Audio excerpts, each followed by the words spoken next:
오늘도 말씀 드셨습니까? 말씀 김윤성입니다. 사람마다 자신의 입장이 있지요. 처해 있는 위치에 따라서 보는 관점이 다르고 생각이 다르기에 같은 일을 하더라도, 같은 곳에 있다 하더라도, 같은 것을 본다고 하더라도 그 의견이 갈리기 마련입니다. 우리가 흔히 겪는 일상에서도 가장 가까운 사이인 부모와 자녀 사이에서도 입장 차이는 존재합니다. 부모는 자녀가 잘 되길 바라는 입장에서 자녀에게 부정적인 영향을 끼치는 것들은 금지시킵니다. 그런데 자녀의 입장에서는 자신이 하고자 하는 일에 대해서 부모님이 자꾸만 간섭한다라고 생각할 수도 있는 거예요. 사람은 본능적으로 자신의 입장대로 생각을 하죠. 그러기에 우리는 끊임없이 내 입장이 아니라 하나님의 입장으로, 다른 사람의 입장으로 노력해서 보려고 하지 않으면 안 된다라는 것이죠. 오늘 욥이 선전포고를 하는데요, 바로 자신의 입장대로 말하겠다라고 하는 거예요. 1절 말씀 보십시오. 내 영혼이 살기에 곤비하니 내 불평을 토로하고 내 마음이 괴로운 대로 말하리라. 자신이 괴로운 대로 말하겠다, 자신이 느끼는 대로, 자신의 생각대로, 자신의 마음대로 이야기하겠다라고 하는 것이죠. 욥이 자신의 입장대로 상황을 바라보니까 이해가 안 되는 거예요. 말이 안 되죠. 그래서 욥이 이렇게 고백합니다. 8절에서 9절 말씀. 주의 손으로 나를 빚으셨으며 만드셨는데 이제 나를 멸하시나이다. 기억하옵소서. 주께서 내 몸 지으시기를 흙을 뭉치듯 하셨거늘 다시 나를 티끌로 돌려보내려 하시나이까. 욥이 뭐라고 이야기하냐면 하나님이 자신을 멸하신다 라고 이야기해요. 자신을 티끌로 돌려보내려고 하신다 라고 고백하죠. 정말 하나님께서 욥에게 그런 의도로 고난을 주셨습니까? 아니라는 것이죠. 욥의 이러한 고백을 하나님이 들으셨을 때 하나님의 마음이 어떠셨을까요? 그러기에 우리는 하나님의 입장대로 생각할 수 있어야 됩니다. 어떻게 가능합니까? 하나님의 뜻을 알기 전에 먼저 단정 짓지 말아야 합니다. 욥은 자신의 형편에 따라서 하나님이 자신을 정죄하고 멸하시려 한다라고 이야기합니다. 하나님의 뜻이 그렇다라고 단정짓는 거예요.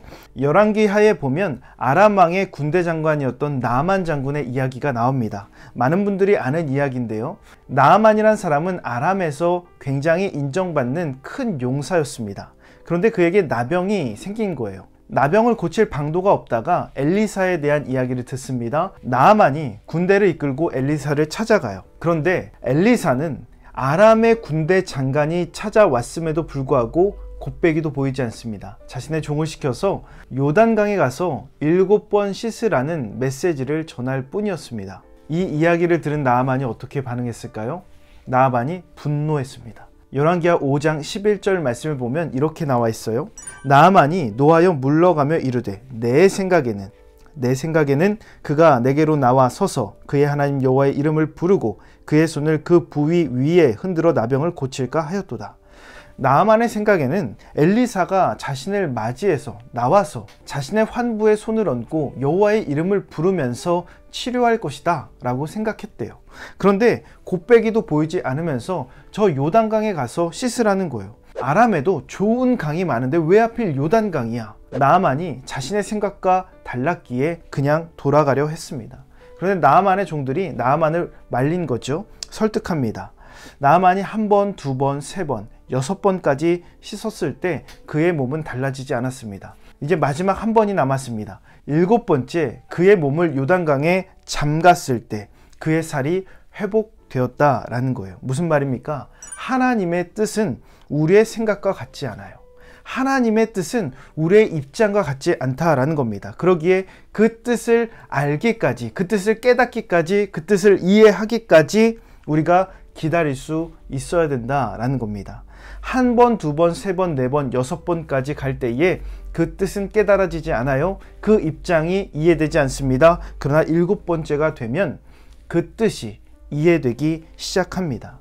자신의 입장만 내세우면, 자신의 생각만 내세우면 절대로 하나님의 은혜를 경험할 수 없습니다. 그러기에 하나님의 뜻을 깨닫는 것은 오직 기다림을 통해서만 가능하다라는 것이죠. 예레미야 29장 11절 말씀에 이렇게 기록되어 있습니다. 여호와의 말씀이니라. 너희를 향한 나의 생각을 내가 아나니 평안이요 재앙이 아니니라. 너희에게 미래와 희망을 주는 것이니라. 하나님의 입장, 하나님의 생각은 우리와 다릅니다. 하나님의 마음은 평안을 주는 것이고 재앙이 아니라 그 마음의 소망함과 희망을 주는 것이다 라고 성경이 이렇게 정확하게 이야기하고 있습니다. 이 사실을 믿음으로 고백하면서 기다릴 때, 그때 하나님의 입장과 그 뜻이 우리의 삶에 깨달아지기 시작한다라는 겁니다. 그러기에 오늘 하루 그런 기다림으로 주님의 뜻을 완성하는 그런 믿음의 삶이 되기를 주님의 이름으로 축원합니다. 몇 가지 묵상 질문 알려드립니다. 다른 사람과 입장이 달라서 갈등을 겪었던 적이 있습니까? 여러분의 생각으로 하나님의 뜻을 단정짓는 실수를 한 적이 있습니까? 하나님의 생각은 언제나 평안과 소망을 주신다는 것을 고백할 수 있습니까? 이 묵상 질문을 곰곰이 생각하시면서 오늘도 실천할 수 있는 구체적인 계획을 세워보시기 바랍니다. 오늘 말씀의 내용이 도움이 되셨다면 좋아요와 구독 꼭 눌러주시고 이 말씀이 여러분의 삶이 되기를 예수님의 이름으로 축복합니다.